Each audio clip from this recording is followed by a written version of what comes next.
a Jaqueline aí pelo nossa Tati, né, gente? E para a gente poder iniciar esse estudo, como a Jaqueline já mostrou, o Cantinho de Jesus, todos vocês sabem que já faz um trabalho da série psicológica, um estudo, né? Dessa série psicológica, todo última terça-feira do mês. Às vezes foi intercalados aí com o aniversário da casa, depois com o tema também aí voltado agora com esse aqui, que a gente também acaba encerrando aí o Setembro Amarelo, né? A questão do combate contra o suicídio. E aí a gente consegue ver a importância que a nossa casa dá ao estudo que esclarece, que nos revifica, que nos aproxima de um comportamento mais cristão. Joana de Ângeles, nesse livro, Momentos de Saúde e Consciência, ela vai trazer para a gente a importância que é a gente manter a consciência para nos promover saúde. Então, é analisar o corpo de tal forma e as circunstâncias e os pensamentos e ações que nos promova a saúde, que nos promova bem-estar. Então, na introdução do livro, e aqui eu faço da introdução do livro, a introdução do nosso estudo, para que a gente entenda o que Joana vai querer nos dizer com o capítulo Dias de Sombra. Joana, na introdução, nos disse o seguinte, que todo ser humano deseja saúde integral. Todos nós ansiamos por isso. Mas o que é essa saúde integral, né? É a harmonia entre o equilíbrio orgânico, emocional e o psíquico, em um quadro geral de bem-estar. Não é a ausência de doença, mas é uma harmonia, é um equilíbrio do organismo, do corpo, das emoções e dos pensamentos das esferas psíquicas, que gera para a gente uma sensação de bem-estar. E ela fala que isso, né, essa saúde integral, essa busca desse corpo, das emoções e da mente, né, são bens da terra. E esses bens são os bens que a gente tende a gozar nesse mundo. Porque o que é bens da terra, né? São aquilo que a gente já começa a aproveitar, usufruir nesse mundo. Que é o que diz também lá no Livro dos Espíritos, na questão 706. E que a inteligência humana, essa agora que a gente goza, né? Busca de variadas experiências. Através de várias experiências, a gente vem buscando esse equilíbrio através de várias ferramentas, né? E a gente busca essa saúde através da psiquiatria, da psicologia, do coaching, da meditação, da terapia ocupacional, até mesmo das religiões, né? Aqui no Espiritismo nós temos o atendimento fraterno, a tarefa de assistência. Tudo isso vai trazendo para a gente conquistas muito valiosas, que faz com que a gente reequilibra esses três hemisférios, assim, vamos assim chamar, né? Esses três pilares da vida: o corpo, as emoções e os pensamentos. Ela continua também a nos dizer que o homem atualmente, ele obtém uma vida longa se a gente for comparado lá no início da humanidade, quando ela começou a estagiar, o ser humano começou a estagiar por aqui. Então, hoje a gente vive muito. E isso graças aos avanços tecnológicos que consegue fazer diagnósticos precoces e das terapias eficientes que têm solucionado doenças que antes, né, retiravam o indivíduo da carne. E que hoje a gente já consegue um tratamento e já consegue a cura dessas doenças. Então, são doenças extintas, mas novas doenças surgem. E essa busca por defesa chega à atenção de todos. Todo mundo quer buscar se defender. Haja vista a busca pela vacina do Covid-19. Então, Joana vai nos dizer que, por instinto, todos nós, procuramos evitar o sofrimento ou libertar-se dele de uma vez. E para isso a gente utiliza todos os recursos imagináveis. A gente utiliza de verdade, inclusive até com situações que às vezes nem são tão eficazes, mas a gente utiliza. E às vezes aquilo que é eficaz mesmo a gente não tem coragem de utilizar. Mas a Joana vai falar também para a gente, nossa veneranda, que a gente tem um temor do desgaste, de ter um desgaste físico, a gente tem medo da dor, a gente tem medo da morte, né? E esse medo da morte, ele apresenta como uma coisa assim, implantado na gente naturalmente. Todos nós temos medo de morrer. Não deveríamos os espíritas terem medo de morrer, né, gente? Mas até os espíritas têm medo de morrer, vocês acreditam? Até nós temos medo de morrer. E por que será? Ela fala porque isso está no instinto, né? É um comando da necessidade para a preservação da vida. Nós temos uma necessidade de preservar a nossa vida. E isso foi colocado na gente como um instinto, né? É uma bênção, porque aí evita ao máximo os atos de desespero extremo, em que esse mês todos nós aqui falamos sobre eles, que resultam no suicídio. E não nesse assim, inimigo da caminhada evolutiva do espírito. Então, quando a gente toma consciência que temos em nós o instinto de conservação, e esse instinto de conservação vai soltar em uma manifestação de medo da morte, a gente sempre vai lutar pela vida. Se não trouxermos essa realidade para a consciência, podemos nos averedar pelo desespero extremo. E aí nós sabemos o resultado. Então, o medo da morte, ele é instintivo devido à lei de conservação, que nos fala lá o Livro dos Espíritos. Daí vem que o trabalho do homem em si, né, a gente trabalhar em nós mesmos essa conscientização, ela tem um duplo fim. Primeiro, a conservação do corpo orgânico e o desenvolvimento da faculdade de pensar, o que também é uma necessidade e eleva acima de si mesmo. Então, quando a gente desenvolve, a gente trabalha para trazer a consciência, trazer em consciência essas nossas necessidades e o que ocorre com o nosso corpo. Então, eu já sei que o meu medo da morte é um indicador que eu trago em mim um instinto de conservação pela vida. Então, graças ao efeito da lei de conservação. Dessa forma, eu consigo trabalhar em mim para conservar meu corpo e para desenvolver o meu pensar. Todos, que é o que diz lá a questão do Livro dos Espíritos 677. Na questão 720, vai nos dizer assim, que todos os seres vivos possuem esse instinto da conservação como efeito da lei divina, mas que alguns têm o grau da sua inteligência e uns é puramente maquinal, como o animal. O animal é um instinto sem pensar. Já no homem, é através de um raciocínio, de uma inteligência. Nós devemos trazer essa conservação para a consciência, devemos tomar consciência dessa lei de conservação atuando em nós. Porque, segundo, continuando aí o Livro dos Espíritos, né, que colabora com o pensamento de Joana nessa introdução, lá na questão 703, diz que, porque todos, né, essa finalidade da lei de conservação é que todos têm que concorrer para o cumprimento dos desígnios da providência. Então, a vontade da providência, os desígnios de Deus, é para que a gente percorra pela vida, que a gente caminhe, né? Jesus é o caminho, então a gente precisa percorrer. Por isso que Deus nos deu a necessidade de viver, né? Isso acresce que a vida é necessária ao aperfeiçoamento dos seres. Para a gente se aperfeiçoar, a gente precisa viver. E isso é tão bom, é tão confortável saber que a gente precisa viver, que a vida é infinita, que ela não acaba. Porque Deus, em sua sabedoria divina, nos deu a eternidade para que a gente pudesse percorrer esse caminho. Ora no corpo de carne, ora na erradicidade. E isso a gente sente instintivamente, que a gente percebe dessa vida eminente que nos empurra ao progresso.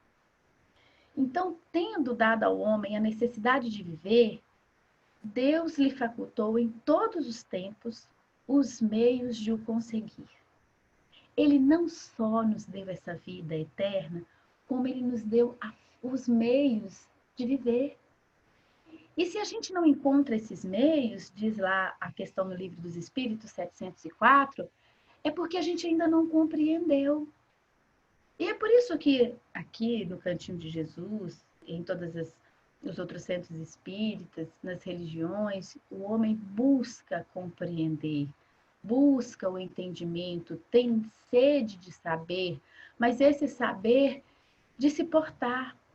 Então, quando a gente compreende isso, a gente vai buscar os meios de viver e os meios de viver bem. Então, se não fosse assim, como é que a gente conseguiria viver? Então, significa que em qualquer circunstância, em qualquer situações da vida, nós temos o meio de viver bem. Nós conseguimos. Para isso, basta que a gente compreenda. O instinto de conservação é o que sustenta a gente nas provas. Vamos passar pelas provas, né? E é necessário que a gente tenha essa consciência desse instinto e busque esse instinto.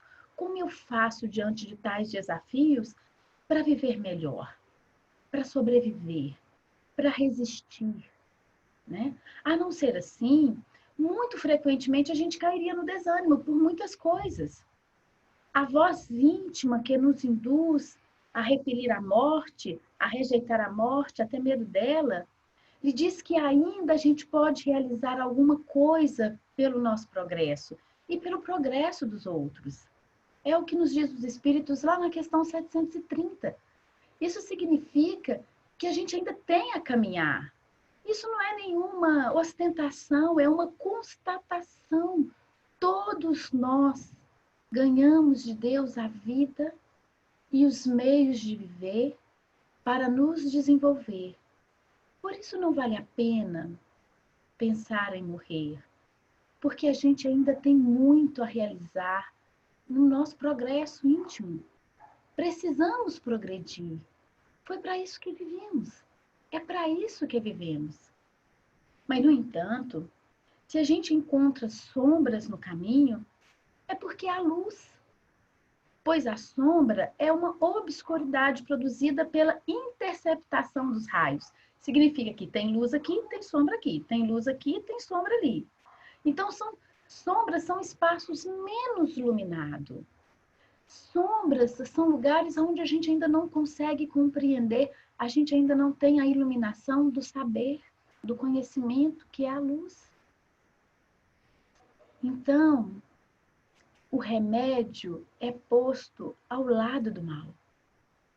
Se em tempos sombras, temos luz para manter o equilíbrio e servir de contrapeso.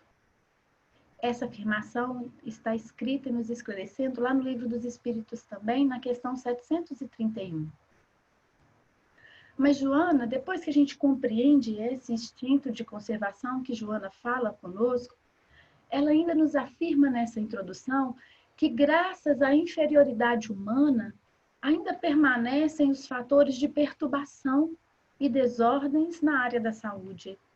Esses fatores de perturbação nos adoecem, nos desenvolvendo as enfermidades dilaceradoras.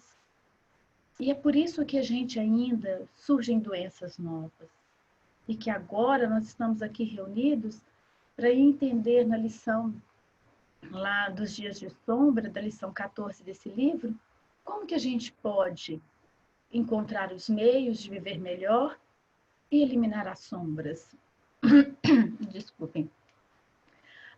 Joana fala que à medida que a criatura se autodescobre e se autopenetra, se encontra com os equipamentos do amor, constata que a saúde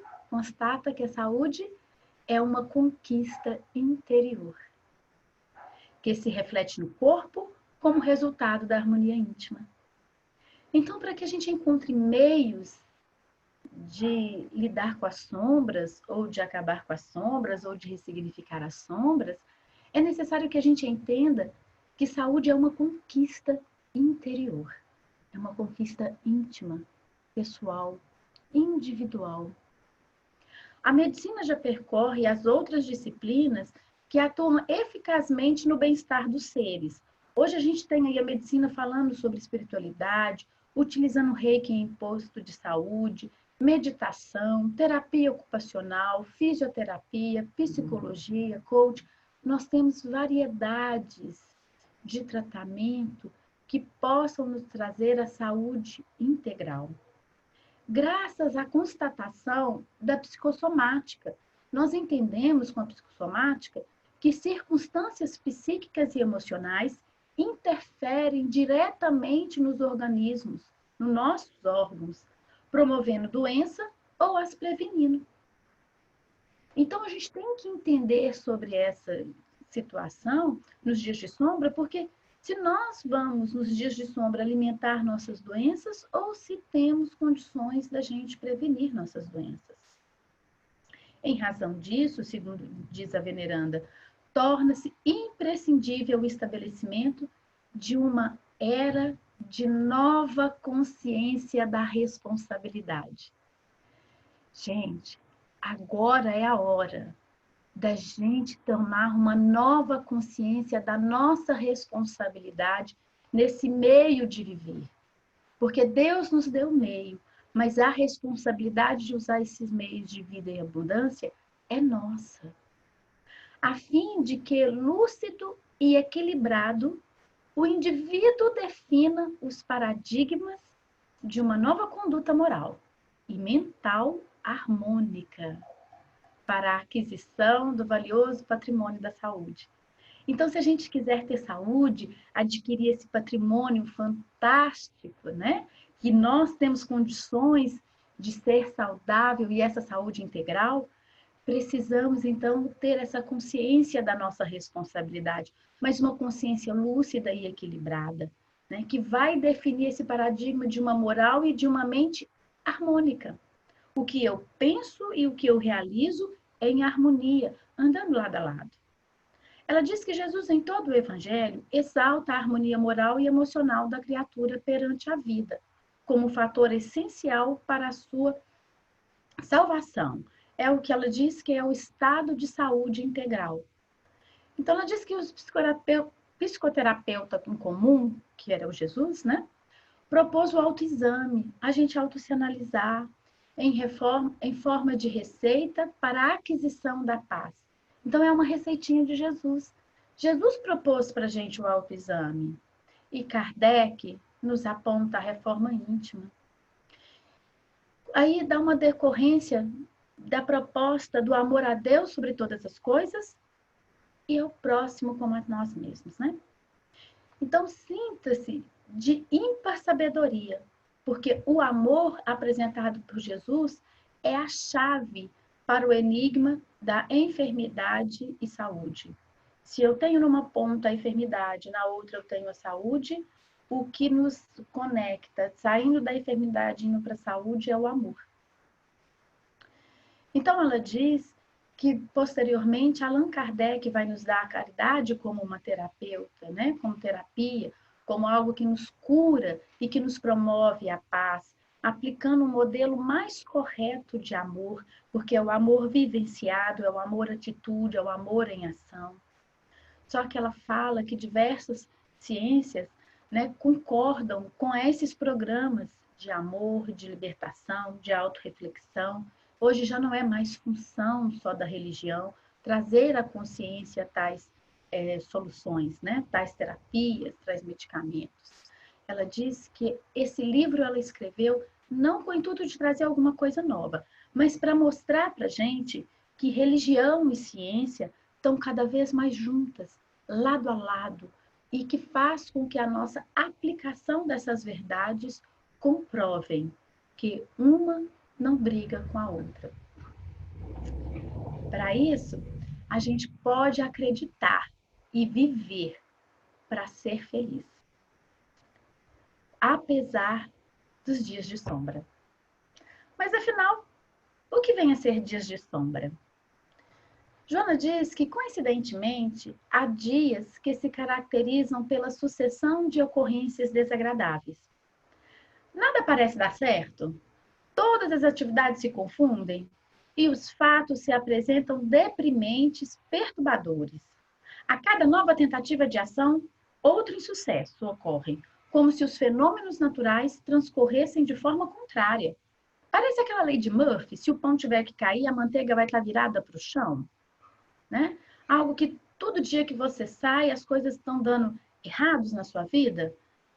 Em outro livro da Joana também, chamado Vida Feliz, a própria Joana nos revela sobre o que é para nós, né, essas mentes ainda presas nos prazeres materiais, o que é dias de sombra, né?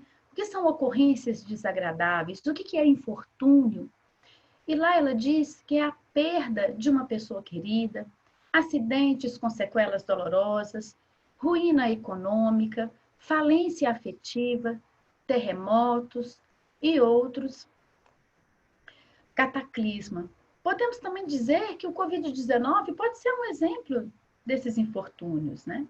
Ela diz lá na Vida Feliz, na lição 132, que são problemas graves mesmo, não tem como negar, mas não desgraças reais, né? Isso ela fala colaborando com o Evangelho segundo o Espiritismo, que também diz a mesma coisa no tocante à desgraça real. Ela diz também que poderá ser desgraça real para aquele que deixou-se revolucionar pelos seus efeitos, destruindo os valores elevados da vida. E esse valor elevado da vida é a saúde. Quando a gente adentra perturbações perniciosas, nós destruímos a nossa saúde.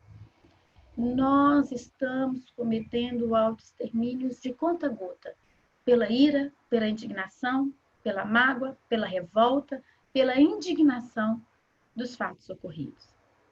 Ela orienta que se a gente souber enfrentar esses fenômenos geradores de dissabor, eles retiraremos desses fenômenos bens que podem nos felicitar. Então, veja, se desses incidentes a gente ainda pode tirar bens que nos felicitam, significam que, na verdade, eles não são, de fato, um infortúnio. Lá no Evangelho segundo o Espiritismo, também tem alguém que vem trazer para a gente algo muito importante sobre essa questão de infortúnio, de desgraça, de desabores, de sucessões de incidentes que ocorrem e que tem, talvez, nós temos o hábito de fazer com que isso nos provoque comoção de tristeza, de melancolia, de desespero. Que é a Delfina de Girardin, lá em Paris, em 1861, ela escreveu, e que Allan Kardec codificou no Evangelho segundo o Espiritismo, no capítulo 5, intitulado Bem-aventurados os aflitos, lá no item 24, a respeito da desgraça real, ela nos fala da seguinte forma, que esses fatos que a mente ainda não esclarecida considera desgraças, quais são esses fatos que a mente ainda não está esclarecida e que assim considera? A miséria, o fogão sem lume. Delfina é bem poética, né, gente? Olha como é que ela vai definindo essas situações, esses fatos. Na miséria, no fogão sem lume, no credor que ameaça, no berço de que o anjo sorridente desapareceu, nas lágrimas, no féretro. Féretro é caixão, que se acompanha de cabeça descoberta e com o coração despedaçado. Na angústia da traição, na desonadação do orgulho que desejara envolver-se em púrpura e mal oculta a sua nudez sob os andrajos. Os andrajos são vestes, trapos da vaidade. Então, segundo a Delfina, são apenas fatos. A desgraça poderá estar na consequência das ações da mente que vivenciou tais circunstâncias e se entregou ao infortúnio. O fato em si é neutro. Ele é um fato. Mas o que fazemos dele vai depender se nossa mente vai estar viciada aos infortúnios ou estará aberta a novos esclarecimentos. Joana continua a nos orientar sobre esses dias de sombra. Ela diz que nessas ocasiões as contrariedades aumentam e o pessimismo se instala nas mentes e na emoção, levando-as às lembranças negativas com preságios deprimentes. O que ocorre nessa circunstância que Joana está falando? É como se um fato, a gente já colocasse que foi o fato que é ruim, então a gente pensa que o fato é ruim, lembra de outros fatos ruins e ficam alimentando situações negativas e prejádios deprimentes. quem lhe padece essa injunção, essa influência dessa lei, né, de que possa nos dar esse start de dor, esse start de sofrimento, esse start de angústia, vai dependente do desânimo e que refugia-se em padrões psicológicos de autoaflição, de infelicidade, de desprezo por si mesmo. Então, quem entra nessa lei de lembrar de alguma coisa que isso é ruim e que de ficar voltando, vai alimentando e vai criando sentimentos cada vez mais infelizes. O que a Joana está querendo falar para a gente é o que no coach chama-se de ciclo mecânico de comportamentos repetitivos. O que é isso? A gente sofre um estímulo através dos fatos. Lembrando que são fatos que geram um pensamento, que alimenta uma emoção, que frutifica em criações de comportamentos, que são atitudes e ações.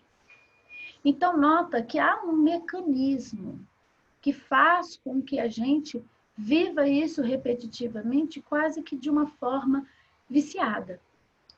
E se a gente está acostumado a pensar que esse fato traz para a gente uma lembrança ruim, e essa lembrança ruim, desse pensamento ruim, a gente tem uma emoção ruim, a gente vai ter um comportamento ruim.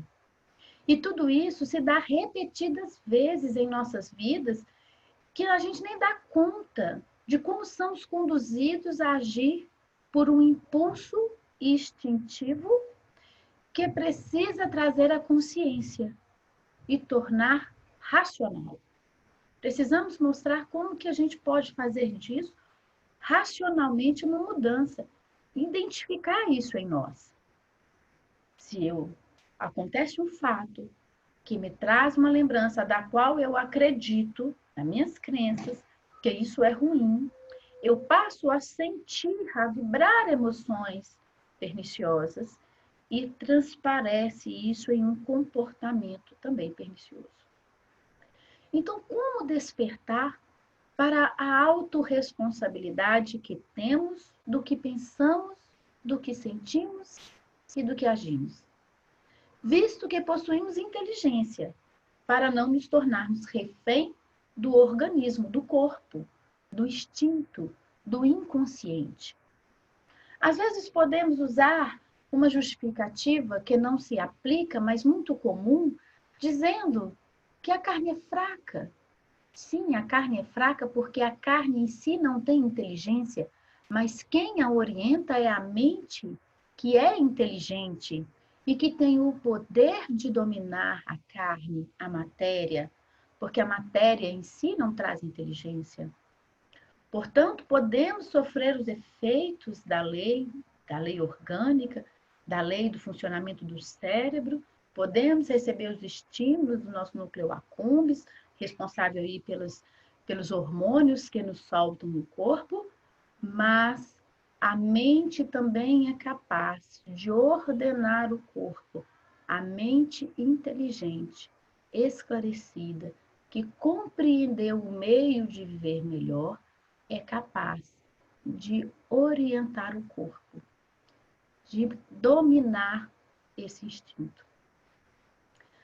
Joana continua nessa lição dizendo que o ser ele sente-se sitiado por forças descomunais, contra as quais não pode lutar, deixando-se arrastar pelas correntes contrárias, envenenando-se com mau humor. Esse sitiado de forças é como se a gente estivesse entregue ao próprio corpo, entregue à matéria, sem pensar. Então, a raiva vem, a ira vem e ela solta no corpo e eu ali não consigo pensar. Por causa desse ciclo mecânico de comportamentos que é chamado no coach, né? Que há um fato, que esse fato pode gerar um estímulo no meu pensamento, que gera uma emoção e que gera um comportamento. Então, vejamos. Só para a gente exemplificar essa questão de receber esse estímulo, porque isso é muito bacana e pode nos libertar bastante dos nossos comportamentos daqui para frente. Recebemos um estímulo por um fato. Vamos imaginar um desemprego. Todo mundo aqui já colocou nas suas crenças que desemprego é uma coisa ruim. Ou pelo menos a grande maioria. Morte de pessoa querida. Doença incurável. O que nós colocamos nas nossas crenças? Que isso é ruim? Mas o que a doutrina espírita nos esclarece, que Joana veio falar para a gente, que isso é um fato. É neutro.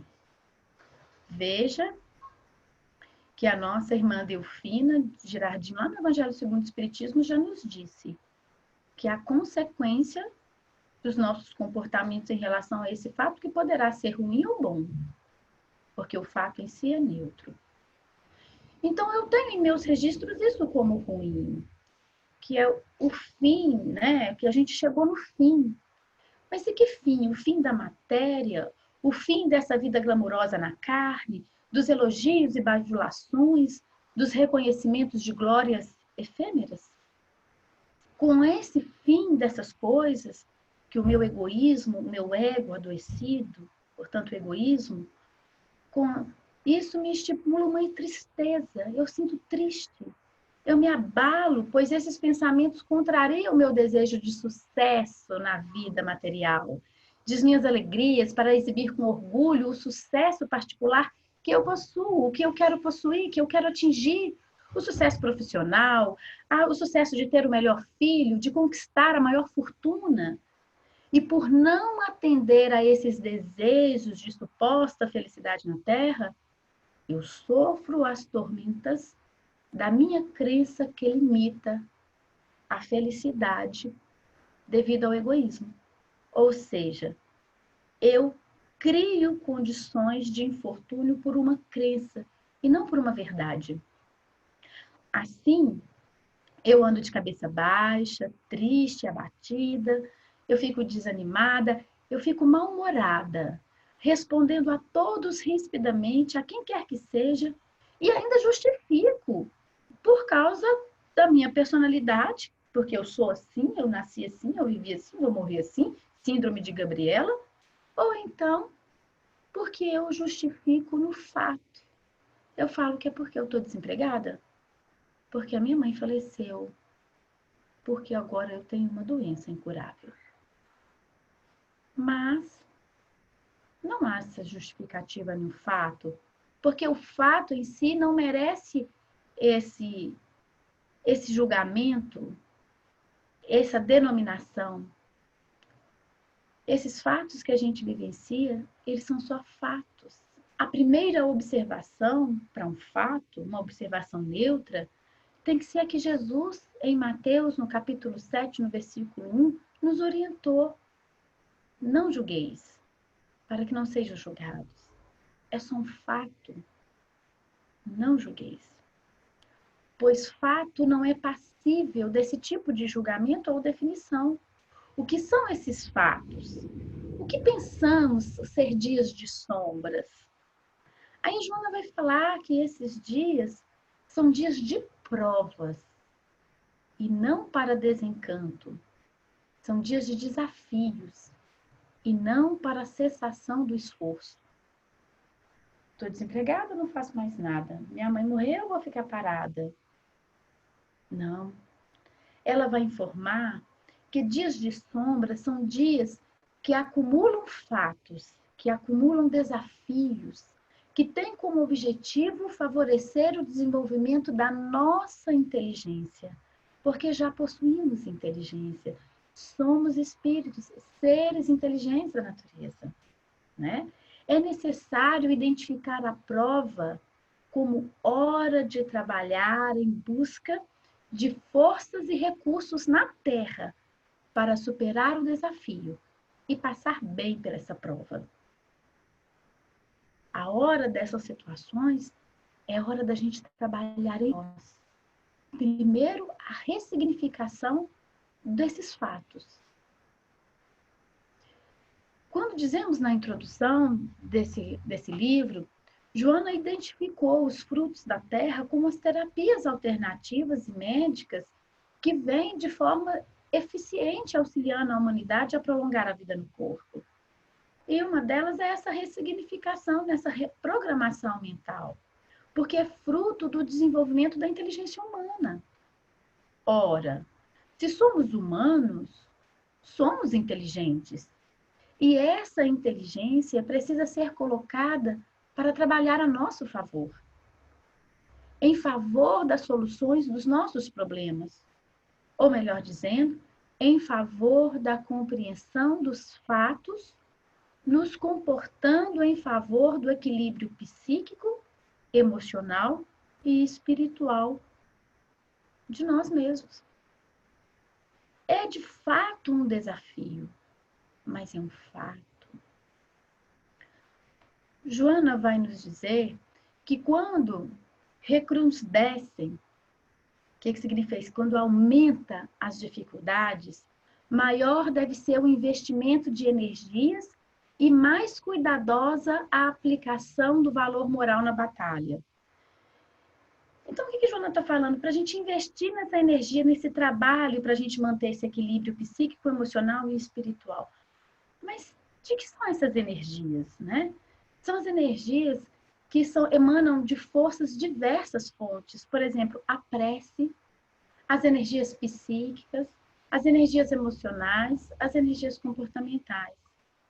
Emmanuel, lá no livro Nós, na lição da união com Deus, nos afirma que o que nos une ao Criador, ou seja, o que nos une a nós, inteligências em desenvolvimento, a inteligência suprema é a oração que sublima, o estudo que esclarece, o trabalho que realiza e o entendimento que reconforta.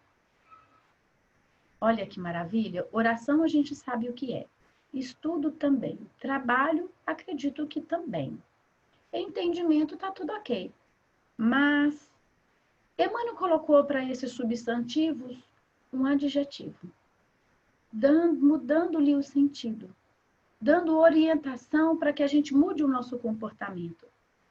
Emmanuel disse que é a oração que sublima, é a oração que nos eleva.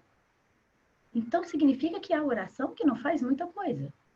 Porque não adianta eu fazer só uma oração, se não for uma oração que vai me sublimar. Mas existe isso? E quem assim nos esclarece foi próprio Jesus, em sua parábola, que Lucas narrou lá no capítulo 18, do versículo 10 ao 14.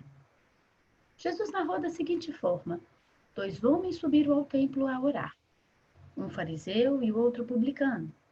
O fariseu, estando em pé, orava consigo desta maneira: Ó Deus, graças te dou, porque não sou como os demais homens, roubadores, injustos e adúlteros, nem ainda como este publicano. Jejuo 2 vezes por semana e dou os dízimos de tudo que possuo. O publicano, porém, estando em pé de longe, nem ainda queria levantar os olhos ao céu, mas batia no peito, dizendo: Ó Deus, tem misericórdia de mim, pecador. Jesus contou essa história e afirmou: digo-vos que este, que assumiu que era pecador, desceu justificado para a sua casa. Então, a fé que sublima é a oração que sublima, é a oração que é dita com sinceridade, aquela que sabe qual é a minha posição atual. Como eu me encontro diante desse fato? Senhor, minha mãe desencarnou. Sentirei uma saudade imensa. Prepara meu corpo, porque agora estou muito triste, mas preciso acreditar na sua verdade, que a vida não acaba e que o amor nos une eternamente. Uma oração que sublima. Por mais que suas emoções estejam dilaceradas, mas você se firmou na verdade. Emmanuel fala que o estudo que esclarece, esse que nós agora estamos todos juntos estudando e esclarecendo situações do cotidiano, que vai fazer com que a gente passe pelos fatos da vida de uma forma melhor. O trabalho que realiza. Qual é o trabalho que realiza? Esse de trabalhar para que os dias de sombra se tornem dias de fatos desafiadores, para a inteligência em pensar, sentir e comportar de forma harmônica com tudo e com todos, e principalmente conosco mesmo. É trabalhar em nós para que isso se torne uma realidade, para que a gente realize o equilíbrio em nós.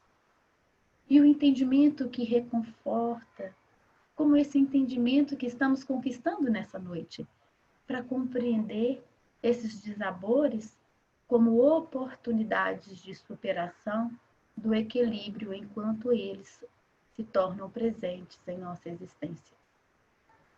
Mas Emmanuel continua nessa lição e nos diz o seguinte: entretanto, o processo mais alto de nos dirigirmos corretamente ao Pai que está no céu é aquele da prática no bem. Precisamos praticar os conhecimentos, prática do bem. Só praticando, exercitando é que os dias de sombra serão provas superadas em nossas existências. Principalmente a prática que fará bem a mim mesmo, a cada um. Quando recrudescem, né, quando a Joana diz que recrudescem ou aumentam as dificuldades, maior deve ser o investimento de energias, e nós agora já entendemos quais são as energias, ela ainda diz que a mais cuidadosa se aplica do valor moral na batalha. Vamos entender essa aplicação do valor moral na batalha. Pede que tenhamos cuidado ao aplicar o valor moral ao se comportar durante a ocorrência dos fatos desagradáveis da existência humana. Como a gente já disse aqui, mas é necessário a gente reforçar para que a gente possa mudar essa programação mental. Os fatos têm como objetivo divino provocar esse desenvolvimento da inteligência que criará comportamento virtuoso e vai consolidar essas virtudes em nossa alma. Assim, nos esclarece o apóstolo Pedro em sua primeira epístola, lá no capítulo 4, no versículo 19. Ele diz assim: por isso também os que sofrem, segundo a vontade de Deus, encomendam as suas almas ao fiel Criador na prática do bem. Vamos só lembrar que a vontade de Deus é o efeito da lei. Então, aqueles que sofrem sobre o efeito da lei, ok? Eles encomendam suas almas ao fiel Criador. Se eu sofrer sobre o efeito da lei e tiver o comportamento de buscar a inteligência para me viver bem, para me comportar bem, harmonicamente comigo e com todos, eu vou estar unida ao Pai, à inteligência suprema. E não voltada só para a minha inteligência, que é em desenvolvimento ainda. Então, Emmanuel, ele vai explicar para a gente essa situação de que o apóstolo nos diz, lá no livro Nós, na lição da união com Deus. Ele vai explicar essa palavra da seguinte forma: basta que o sofrimento nos alcance de leve e sentimos-nos para logo a necessidade da assistência divina. Basta que a gente comece a sentir uma dorzinha que a gente fala: Senhor, me auxilia. Pai, me ajuda. É como se a gente fizesse falando assim: inteligência suprema, ilumina a minha inteligência para que eu possa resolver isso aqui agora. Por isso a importância dos desafios, a existência desses desafios em nossas vidas. E a vontade de Deus, ela é o efeito da lei. Quem diz isso é Kardec, lá no livro da Gênesis, no capítulo 18, intitulado São Chegados os Tempos, no item 2. Então, toda vez que a gente falar é a vontade da lei, da vontade de Deus, a gente sabe, é o efeito da lei. De qual lei? Qual que é a minha consciência nesse estado agora? Do que eu estou vivendo? Para que a gente possa aplicar com inteligência comportamentos harmônicos. Joana vai continuar nesse capítulo a nos orientar da seguinte forma: desistindo-se sem lutar, se a gente... Então, tudo bem, é muito difícil, né? Está muito doído, foi uns dias de sombra, dias de fatos, assim, e de desafios cada vez maiores.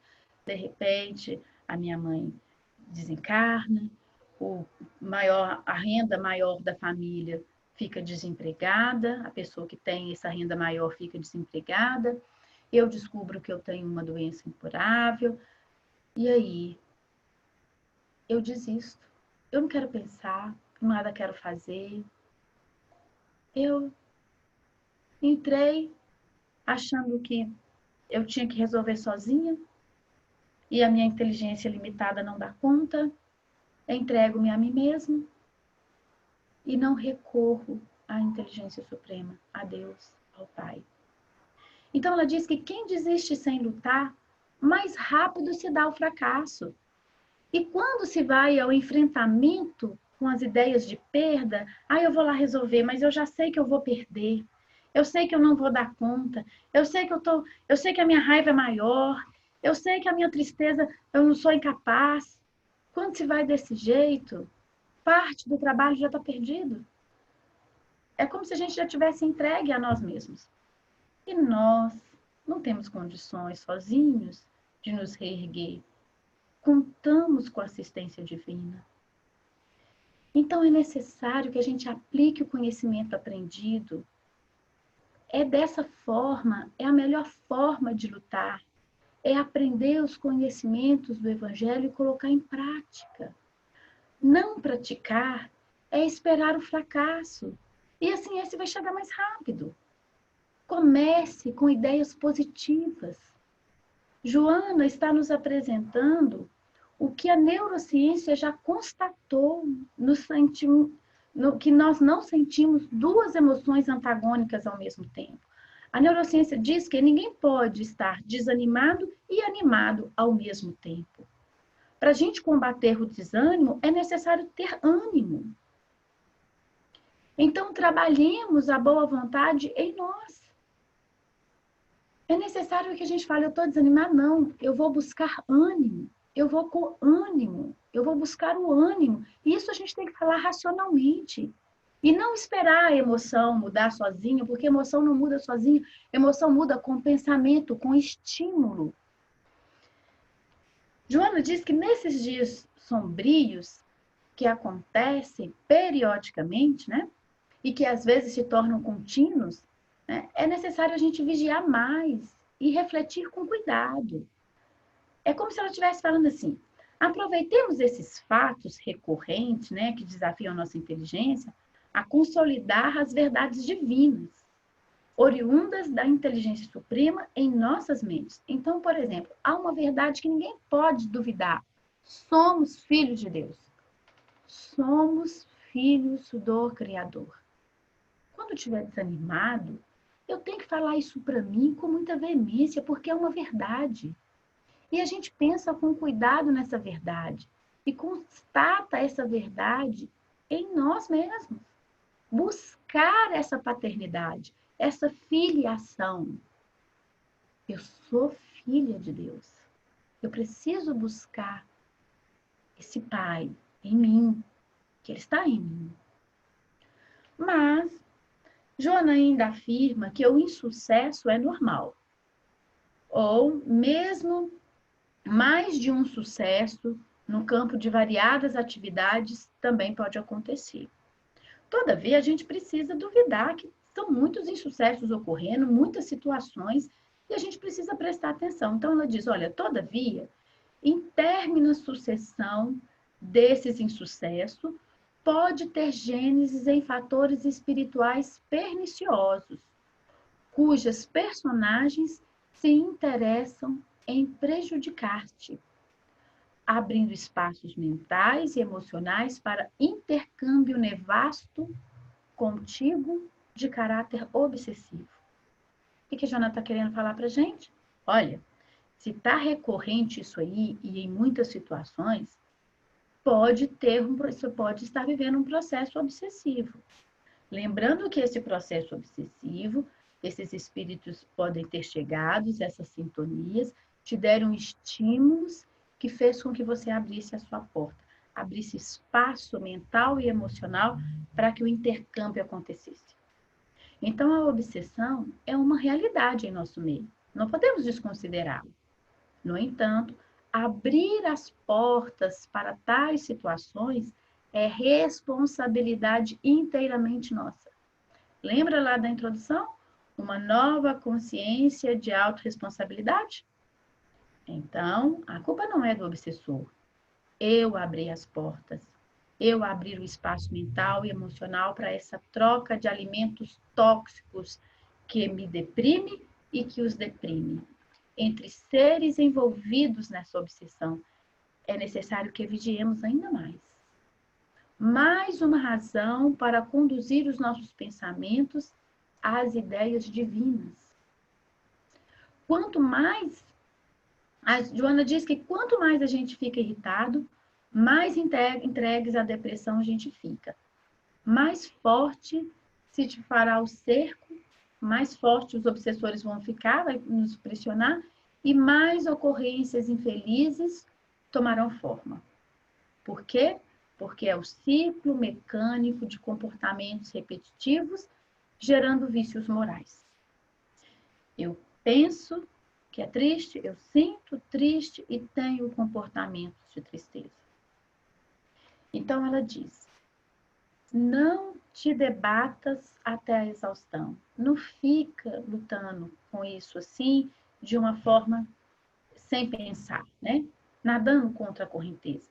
Ela fala: vence o fluxo, contornando a direção das águas velozes. Como é que a gente faz isso? Ela, se dizemos, não vou ficar nervosa, vou dar um exemplo. Não adianta a gente falar assim, não vou ficar nervosa. O que acontece com a nossa mente? A nossa mente ignora a palavra de negação. E aí a gente faz o quê? Fico nervosa. Então, para que a gente dê esse start ao ciclo mecânico de comportamentos repetitivos que agora vão mudar de sentido e vão passar a gerar virtudes, é necessário que eu coloque uma nova direção, uma nova força do sentido contrário, que eu coloque um pensamento positivo, que eu me torne mais afirmativas nas questões das verdades supremas. Então, ela diz que há mentes espirituais maldosas que nos acompanham e que são interessadas no nosso fracasso. Porque aí a gente fica fracassado, a gente sente e fica alimentando aquela situação, né, doentia. E aí ela fala assim, olha, se a gente está nesse mundo de provas e expiações, acompanhados por mentes menos esclarecidas, é fato. E essas mentes necessitam de esclarecimento prático, na prática, para que elas vejam como funciona. Então, elas não são capazes de reagir ao diálogo. Não adianta, às vezes, você conversar, falar, esclarecer. Mas elas não conseguem lidar com a caridade pura, a ação do amor vivenciado, nem do alto amor. Quando elas veem que alguém está vivendo esse alto amor, né, em um dia de tanta precisar, o efeito dessa energia do alto amor, elas vão buscar se desenvolver, ou por cansaço, ou por desejo de melhorar-se. Então, o que a gente tem que fazer? Né? Jesus disse que não ofereçamos, Jesus disse que ofereçamos a outra face. Então, se eu tenho um fato como ruim, eu sinto-me ruim e tenho um comportamento desequilibrado, colaborando para um caos, agora é momento de dar a outra face, de falar que esse fato, de encontrar neste fato coisas boas e reagir e agir e planejar para agir mudando as nossas emoções e mudando os nossos comportamentos. Joana diz que reagir-lhes a essa cilada desse inimigo que fica na tocaia, desse obsessor que fica na tocaia, através da oração, do pensamento otimista e da irrestrita confiança em Deus. Então, a gente sabe que a oração é uma ação mental. O pensamento otimista, ele pode dar start no ciclo mecânico do comportamento que geram virtudes. Por que a gente pode fazer isso? Porque a gente vai confiar em Deus, que nos deu essa inteligência para o autodesenvolvimento. Então, a gente tem que entender os dias de sombra como fato, dias de desafios que nos desenvolverão a inteligência na busca pelo bem-estar das circunstâncias. Então, nós vamos buscar a verdade divina. na minha origem, na minha essência. Como, por exemplo, Jaqueline começou a reunião com uma oração, um mantra, uma afirmação, que nós no Cantinhos utilizamos muito, às vezes sem tomar consciência do que estamos fazendo, mas que com o estudo de hoje, agora vai compreender bastante. Jaqueline disse assim: nós estamos com Jesus, Jesus conosco está. Nós estando com Jesus, contra nós, ninguém estará. Essa é uma verdade que é preciso ser dita para as minhas emoções. Em momentos em que a minha mente estava ali acostumada e viciada a achar que aquilo era algo sem solução. E eu preciso dizer isso com força, com energia, para convencer as minhas emoções, até que elas se transformam, mudam o sentido, vibram paz, sentindo o contrário do infortúnio. Porque se eu estou sentindo paz, não sou capaz de ficar atormentada. E que paz eu estou buscando? Eu estou buscando a paz que se sente quando está com o Mestre, quando está com Jesus. E, consequentemente, o nosso comportamento será de paz e de pacificação. Por mais que tentamos ter um comportamento diferente quando estamos em paz, diferente de paz, não conseguimos, porque estamos em vibração de paz, porque Jesus está conosco. É importante quando dissermos e tomarmos consciência de que somos filhos de Deus, de que somos inteligência em desenvolvimento. São verdades que precisam ser regada no nosso corpo físico o tempo todo, para que o nosso núcleo accumbens, esse primeiro cérebro, o cérebro reptiliano, que solta da amígdala todas as emoções na parte cerebral, no corpo físico, por experiências vivenciadas no passado, de ira, de raiva, de medo, né? De fuga, até mesmo da fase animal. Imagina um animal, quando nós éramos animal, a gente tínhamos um corpo, que esse corpo a gente vai moldando ele até na fase humana, né? Então, ele está tudo aqui registrado. Temos o mineral em nós, temos a vegetação em nós, temos o animal em nós também. E às vezes ficamos querendo ser conduzidos instintivamente como se animal fôssemos. Mas somos humanos. Conquistamos inteligência para ser desenvolvida. Porque somos filhos da inteligência suprema. Portanto, podemos e devemos mudar nossas emoções através da razão, da inteligência. E Joana vai nos dizer que rompe esse modo contínuo dos desacertos, mudando de paisagem mental, de forma que não vitalizes o agente perturbador. O que é isso? Né? A gente tem essa condição, então, de mudar esse panorama, essa forma de pensar. Aí, dessa forma, a gente não alimenta nem a nós pensamentos ruins e nem de quem convive conosco, inclusive dos nossos obsessores. Então, a gente não energiza os nossos obsessores, a gente não alimenta os nossos obsessores, que são, na verdade, companheiros efêmeros de vibrações doentias. Eles vão andar conosco por pouco tempo, se caso quiserem continuar vibrando os sentimentos doentios. Mas se nós já não vibramos sentimentos doentios, fechamos as portas. Eles não vão ficar conosco. Mas, se quiserem ficar conosco, porque viu em nossa transformação vibracional algo positivo, algo como um convite para que eles também possam mudar suas vibrações e se transformarem, aí sim, a gente vai poder auxiliá-los e eles vão poder, de fato, mudar seu padrão vibracional também. E vamos poder influenciá-los positivamente a cultivar e alimentar as verdades sublimes. Mas como a gente faz isso, né? No coach a gente chama de blindagem de mente. Aqui, Joana, ela sugere as seguintes orientações para a gente blindar a mente. Ela pede para a gente ouvir uma música que enriquece, uma música enriquecedora, né? Que nos eleva a uma reminiscência agradável ou a uma planificações animadoras, né? Se a gente está desanimado, põe uma música animadora, né? Tem tanta música que anima a gente. E música, gente, é música que vibra. Não tem esse negócio de música profana e música religiosa, não. Nós não estamos aqui, Joana está com esse livro exatamente para separar, para unir essas duas pontas, a ciência com a religião. Tem muita música que eleva, que nos dá ânimo. Quantas letras de samba são verdadeiros louvores de força, de nos dar ânimo para aqueles que muitas vezes estavam caídos. Então, é música, é buscar algo que nos faz reerguer das sombras. Ela pede para mim para a gente ler uma página edificante do Evangelho ou de outra obra de conteúdo nobre. Nota que Joana fala, de outra obra de conteúdo nobre.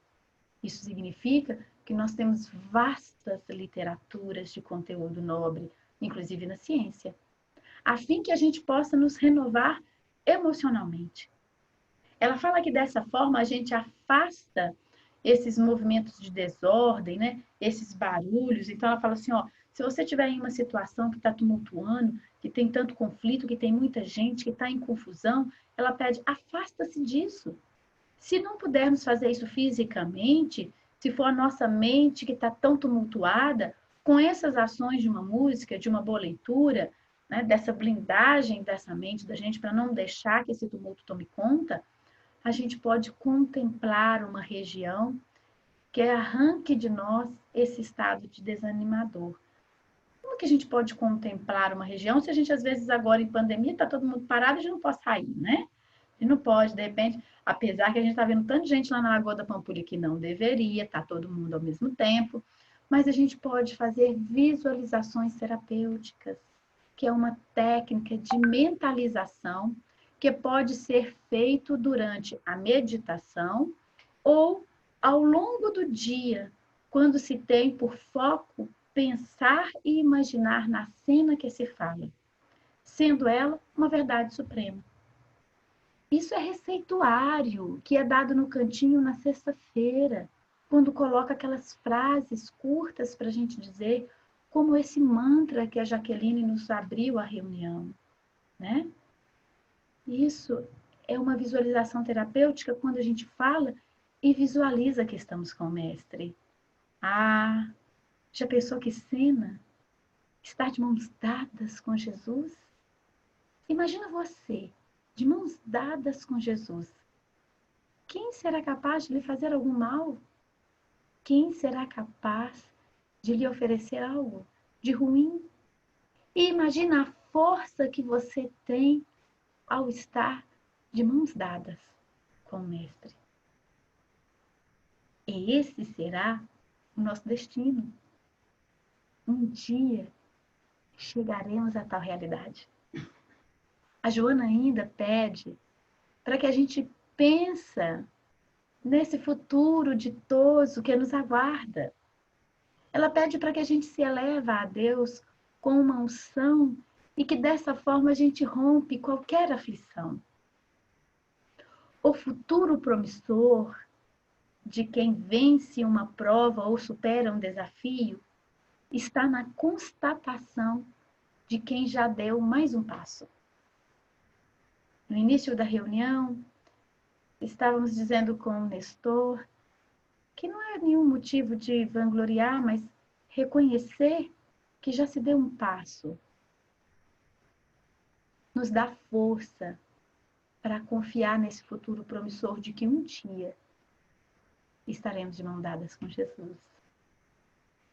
E assim, é constatar que a gente consegue praticar o bem em nós mesmos. Primeiro, de quem viveu tal situação, de quem superou tal circunstâncias. Portanto, todo trabalhador é digno de seu soldo.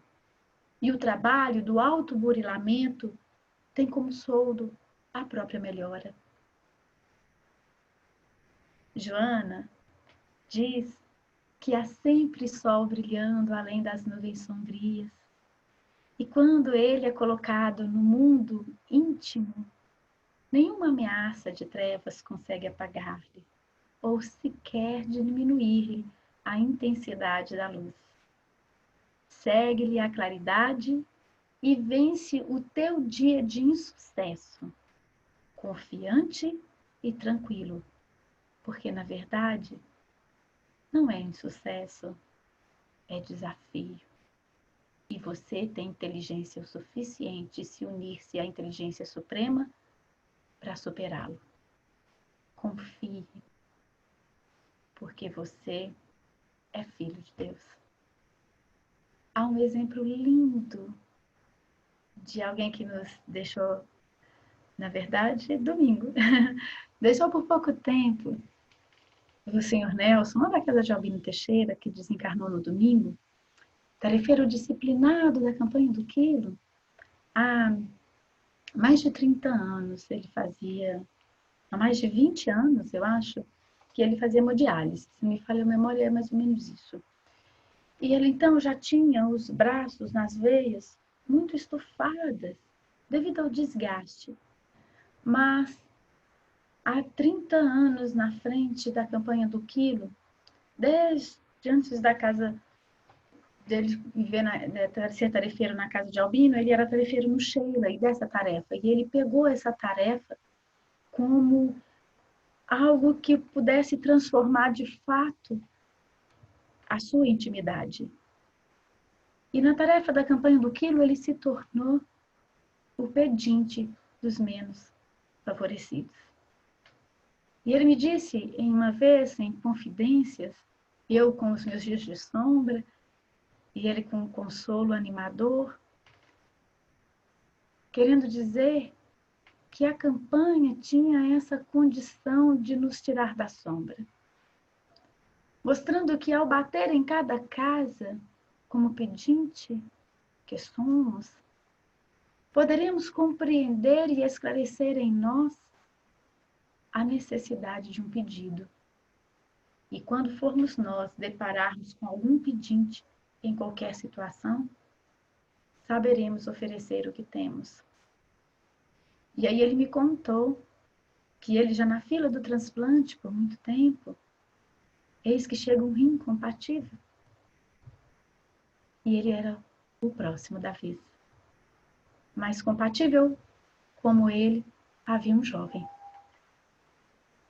E a mãe desse jovem o procurou, em grande desespero, como uma pedinte, aquela que pede para aquele dar aos menos favorecidos, que no caso era o filho dela.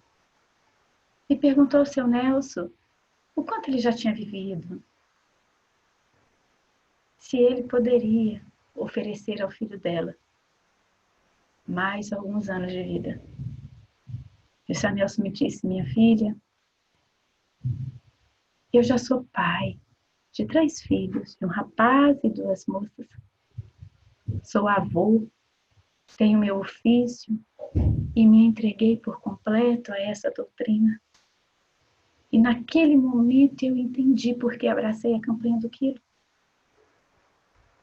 Somente a minha esposa sabe disso. Os meus filhos não sabem.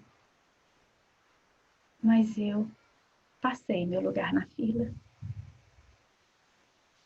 E sexta-feira, quando o seu Nelson ia caminhando para o CTI, em uma ligação que ele ia entrar para o CTI, eles nos disse, na casa de Albino, para todos nós nos confortar, de que ele já estava preparado para a passagem, de que se fosse a hora dele, do desencarne, que ele estava pronto. Ele iria para o outro lado feliz, porque ele acreditava que já tinha vivido o que precisava viver.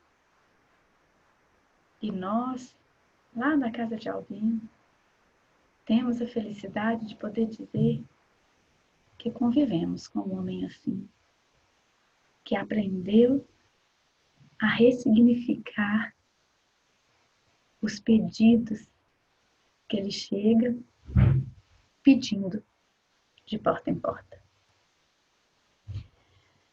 E Joana nos ensina nessa lição essa mudança de comportamento, porque a gente pode mudar agora, porque a felicidade que nos espera em um futuro pode começar agora. E essa felicidade terrestre, ela pode ser relativa para cada um. Basta que a felicidade de um constitui a desgraça de outro, às vezes, né? Mas tem uma felicidade terrestre para todos, né? Que consiste em uma vida material e em uma vida moral. E lá na leitura, no Livro dos Espíritos, na questão 922, diz que a felicidade com relação às questões materiais, ela se encontra na condição de termos o necessário. Portanto, de termos a inteligência necessária, de termos a matéria necessária. E em relação à vida moral, consiste na consciência tranquila e na fé no futuro, de que o futuro está por vir. Talvez seja essa fé do futuro que o Sr. Nelson pôde dizer para a gente, de que estava preparado para desencarnar. Então é necessário que o homem moral, que se colocou acima das necessidades factícias criadas pelas paixões, já nesse mundo experimenta gozos que o homem material desconhece. A gente pode começar a fazer isso. A moderação de seus desejos, que lhe dá ao espírito calma e serenidade, pode fazer isso para a gente. A gente pode ter isso, ditoso pelo bem que a gente faz, primeiro nós mesmos, ressignificando nossas crenças, colocando nossas crenças de acordo com a verdade do saber. E aí, há para nós que assim vivemos, né, decepções e contrariedades, mas elas não podem, né, nos fazer mal, porque nós vamos passar por ela sem nenhuma impressão dolorosa. É o que diz a resposta da questão 941 do Livro dos Espíritos. Se a luz da verdade já lhe houver penetrado a alma, e essa luz da verdade, essa compreensão da verdade é necessária ser regada em nossa mente diariamente, constantemente, o tempo todo, e é uma ação de responsabilidade nossa para conosco mesmo. Em sua fé no futuro, aurirá consolação. Todavia, à medida que os preconceitos se enfraquecem, e vamos dizer preconceito, todas essas crenças que nos limitam, por exemplo, acreditar que um fato por si só ele é ruim, as causas dessas desgraças íntimas também vão cessar, vão desaparecer. E quem nos afirma isso também é a espiritualidade amiga, na resposta da questão 940A do Livro dos Espíritos. Então, vamos regar nossa mente de verdade, para que através da mente regada de luz divina, gere sentimentos que resultará em boas obras, em boas ações. Continuando nessa resposta tão bacana dos Livros dos Espíritos, há uma pergunta bem interessante, que tem aqueles que não acreditam que a felicidade pode começar na Terra, né? Que é lá a questão 942. Então, há aqueles que acham que não tem jeito, digam que, afinal, o segredo para ser feliz consiste em saber que cada um suporte a sua desgraça. Acha que é só isso, é só suportar. E aí a espiritualidade diz, há os que dizem assim, e em grande número, tem gente que pensa que a felicidade é assim mesmo, é só suportar, né? Mas muitas se parecem com certos doentes a quem o médico prescreve a dieta e desejariam curar-se sem remédios e continuando a apanhar indigestão. Olha o que a espiritualidade está dizendo. Se nós agora já temos o remédio, que usemos a ter coragem para tomá-lo, porque senão seremos como um paciente, um doente que procura um médico, ele receita, a gente quer curar, mas não toma. É bem diferente, muitas vezes, o que acontece quando passamos pela reunião de tratamento na sexta-feira no cantinho. Pegamos o receituário da espiritualidade, muitas vezes dobramos e colocamos na gaveta. Mas com toda a luz que Joana de Ângeles trouxe à nossa noite, junto com os benfeitores Emmanuel, junto com o Evangelho de Jesus, possamos nós tomar coragem para colocar em prática tais ensinamentos. E como a Jaqueline pediu para que eu fizesse a prece final, e deixou comigo, Joana, nesse capítulo, Dias de Sombra, que é o capítulo 14 do livro Momentos de Saúde e Consciência, né? Nesse livro, ela diz, bem lá na ponta, ela coloca algumas frases, algumas afirmações que a gente pode dizer para nós como uma visualização terapêutica, como uma mentalização, como algo que a gente encara a verdade, mostrando para o nosso corpo físico, para as nossas emoções, dando sentido a elas e criando força para agir sob a tutela dessas verdades, sobre a tutela da lei divina. Então, agradecendo a Jesus pela oportunidade, eu quero falar essas frases que eu vou deixar no chat aqui, vou copiar aqui para vocês, e eu vou falar como uma mentalização, como um exercício para a gente colocar em prática já durante toda a semana, a começar agora, a banhar-se dessa luz, dessa verdade que a Joana nos dá aqui nessa lição. E como na doutrina espírita, nossas preces, um faz a prece e todo mundo mentaliza, acompanha em pensamento, nós vamos agora, com esses pensamentos, alimentar essa egrégore, né? Essa corrente psíquica que nós estamos nos envolvidos, nessas frases, nessas afirmações positivas, para que possa ir irradiando os nossos lares aqui representados, para que emane a energia para o nosso cantinho de Jesus lá, de uma forma física, que possa alimentar todos os doentes e todos os que estão lá em tratamento, assim como nós, e que nós tomamos essa autorresponsabilidade de ir melhorando e curando a nós mesmos, ok? Então, a nossa mentalização é ter consciência. Eu vou falar, vou dar uma pausazinha para que todo mundo possa repetir mentalmente, tá bom? Então, acompanhem comigo. E aí, logo em seguida, a gente encerra com a prece. A luz divina envolve-me e rompe as trevas exteriores que teimavam sitiar-me na amargura. A luz divina envolve-me e rompe as trevas exteriores que teimavam sitiar-me na amargura.